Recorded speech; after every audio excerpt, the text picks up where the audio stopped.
Air India crash investigation की preliminary report आ गई है एंड क्रैश का रीजन फ्यूल स्विच का ऑफ होना बताया जा रहा है, जिससे कि फ्यूल टैंक से फ्यूल इंजन तक कट ऑफ हो गया and that led to the crash.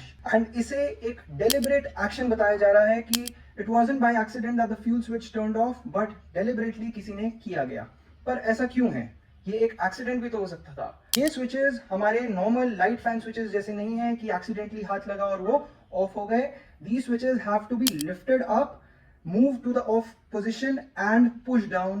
And ऐसे में the switch cannot turn off because of some vibration or turbulence in the plane. And एक switch का turn off होना it's extremely rare, has never happened in the history of aviation. But दोनों switches का एक साथ turn off होना it's impossible. Investigators have found out that both switches moved from run to cut off 1 second apart. That is the standard manual shutdown procedure. 2018 में FAA ने एक warning issue की थी अगेंस्ट द 737 एयरक्राफ्ट, जिसमें कि fuel switches का locking mechanism में कोई इशू था, but that does not apply to the 787 जो कि ये एयर इंडिया फ्लाइट थी। एंड इसमें आज तक ऐसा कोई issue in the fuel switch कभी रिपोर्ट नहीं हुआ था।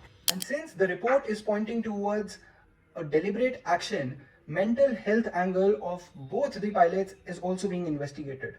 क्योंकि 2015 में एक German wings flight also crashed because of a deliberate action of the pilot. And इसके साथ sabotage का एक एंगल भी इन्वेस्टिगेट हो रहा है। sabotage मतलब किसी ने पायलट से पहले ही जाकर फ्यूल स्विचेस ऑफ कर दिए to deliberately cause the crash.